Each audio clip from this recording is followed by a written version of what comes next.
Welcome back to What Arty Noobs. This is a Conqueror Gun Carriage. It's a tier 10 British SPG. This one's located on the southwest spawn of Karelia and it's under the command of Ratty87. Battle started.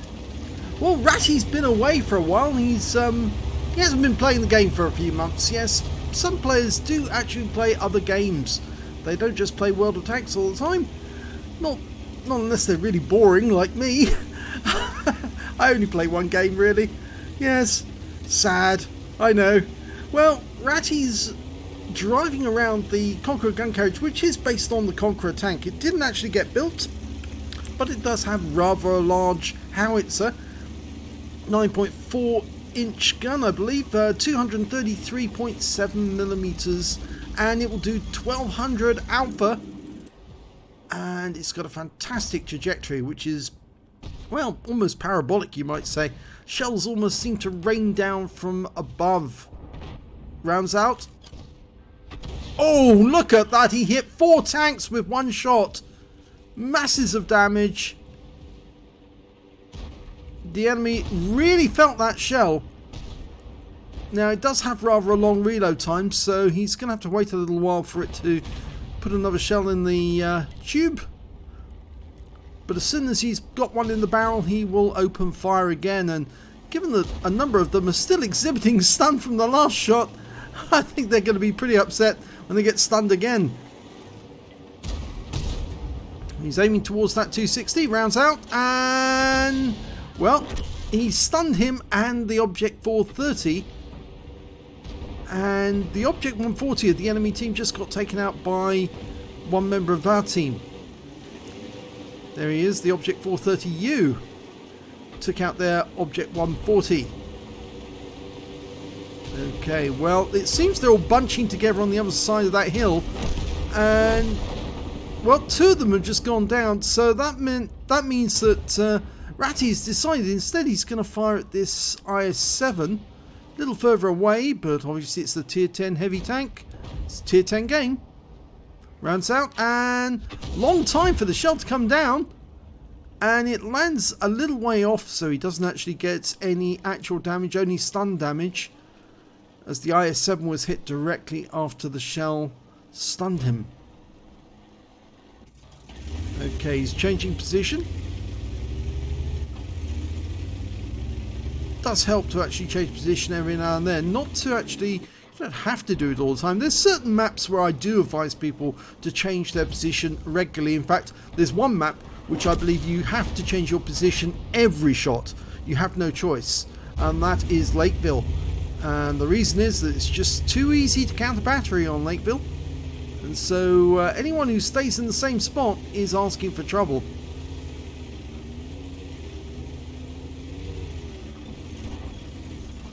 At least if you're on the north span, you shouldn't stay in the same spot. Well, the other spot, the other map that you ought to change position fairly regularly is mines, if you're on the southern spawn. And the reason for that is, again, it's fairly easy to spot where you might be from the tracer, because it's only a limited number of places you can go. Rounds out, and no damage. Oh dear.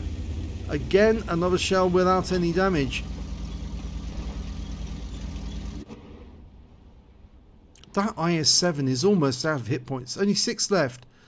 You'd think that he would actually retire from the battlefield, or at least not retire, but pull back far enough so he can actually just provide support like a TD. And that's, I think, what he's trying to do now, because he realises he can't go up against somebody else. Yeah, and, well, he was made to pay for that by the E100. Okay, Ratty's loaded. Now looking for a target. There's an Object 140... No, an Object 430U rather, the other side of that hill.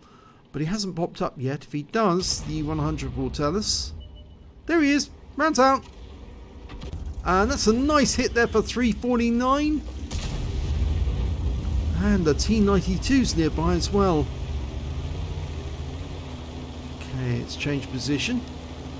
Now, the reason that Ratty appears to be retreating in this direction, or moving up in this direction, I should say advancing in this direction, is primarily because the enemy does seem to be doing rather well in the north end of the map.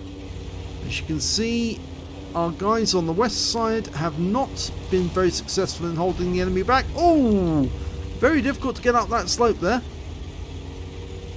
And as a consequence, we've done well in the south.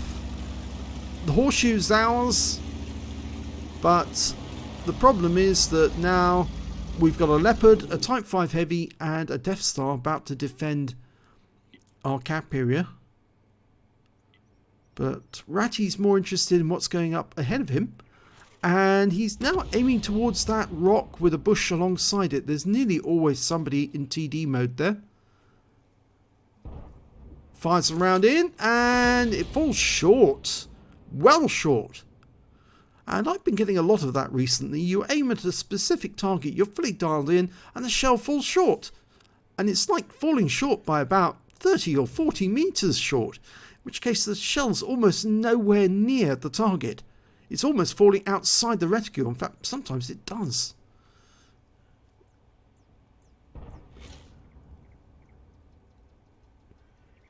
He's still aiming there because the tank destroyer was seen in that vicinity. Okay, it's loaded. Rounds out. And that's a little bit better. It was inside the reticule.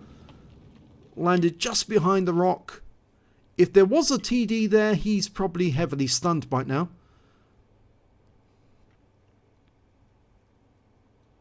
Now, it appears the Leopard has found somebody in the north of the map, an E50M, but he's probably outside Ratty's range, so I doubt if he'll be firing at that one.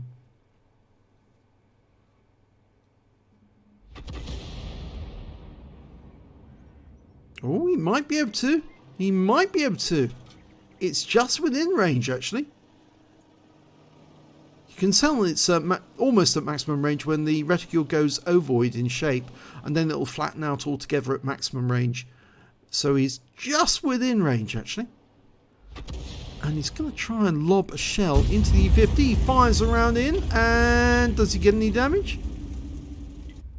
Doesn't appear to.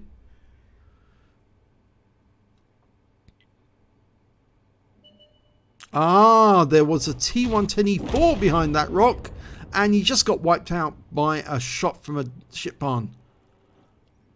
So he probably was the recipient of quite a few Arty shells. There's Progetto. Almost loaded. And there's a better target actually there, an M48 Patton. He's in the open and oh, he was seen and killed. And the Progetto 65's turned up around the other side of the rock. So he's trying to dial in behind him, hoping he's going to pull back into the shot. And, well, it landed right next door to him for 375. So it's a useful shot.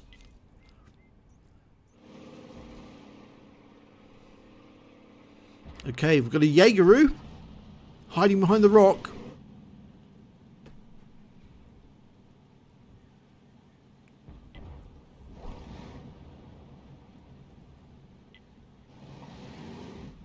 Well, if he camps there, he is going to get wiped out.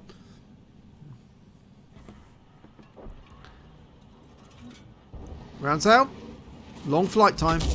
Lands on top of him. Well, lands on top of the rock, I think, more than anything. But it still did some damage to him. 109 hit points and some stun. And the Object 140's got behind him. Oh, and the Object 140 failed to get behind the guy fully. And I think that Object 140 is about to die.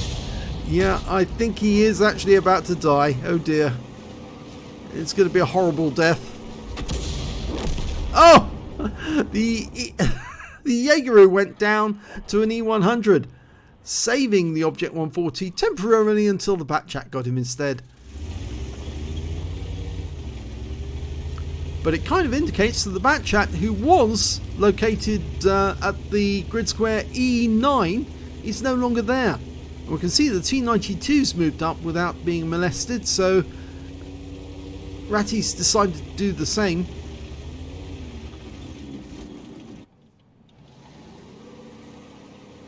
There's still 4 enemies out there.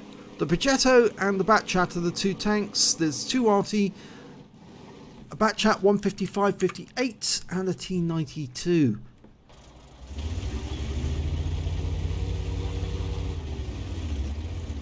Well, we know where the Progetto is. Oh, and he's dead. So no chance of getting any hit points off him.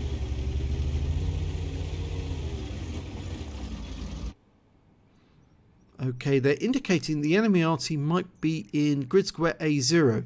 So we're going to have a look in that area and see if we can find him. Probably in the corner. So we're firing right into the corner of the map. Knocks all the trees down. I saw a tree go down there in the corner of my eye.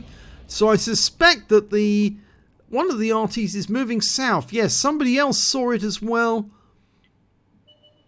And, oh, it's not an Arty, it's the Batchat 25 ton.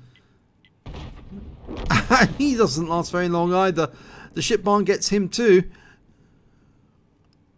And that means there's only 2 Arties left to kill. And I'm pretty sure something is in those bushes. Rounds out.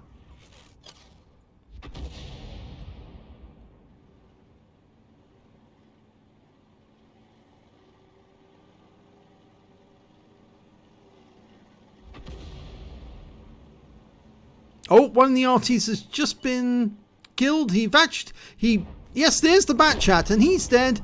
And that's it, game over. It looks like the T-92 faced the wall, fired at it, and killed himself. That's not very sporting.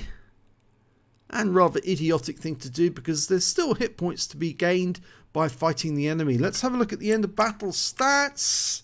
And it's an Ace Tanker for Arty 87 in the Conqueror Gun Carriage.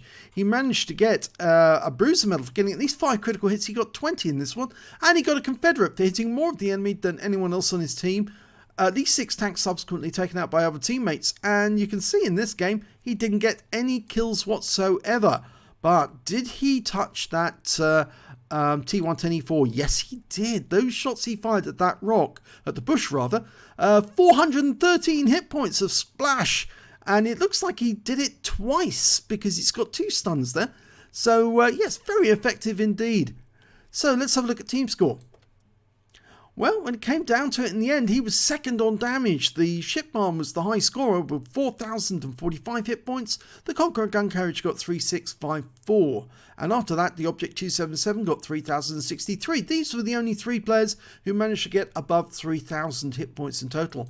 When it came to kills, though, it was the shipman who did the best, alongside the E100 TV... Oh, sorry, just the E100. They both got 3 kills. The TVP and the Death Star managed to get 2 kills apiece. So did 3 members of the enemy team. But sadly, Arty didn't get any kills whatsoever in this game. But I think that contributed to him getting that Confederate. And when it came to base XP, yes, he's top of the table with that one. 1,000 base experience points, 858 goes to the Progetto 65, 804 goes to the ship barn. He fired 13 rounds, got 19 splashes during that game. Yes, he did hit multiple tanks on some of those shells that he fired in.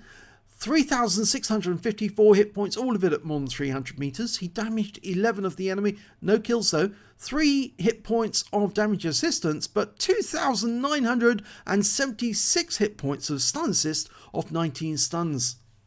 On a premium count, he earned 72,020 credits, and after ammunition resupply, and these shells are expensive, he still took away a profit of 40,170 credits. He got 2 bonds for the awards, for the Confederate, 11 for the battle, and 13 in total. 1,500 XP, 6,000 for completing the mission and events, I think that's holiday ops, 7,500 altogether. So not a bad first game after coming back after a break of 2 months. And Ace, he still hasn't lost his ability. So if you enjoyed that replay, please give this video a like and do subscribe to our channel, and thank you for watching.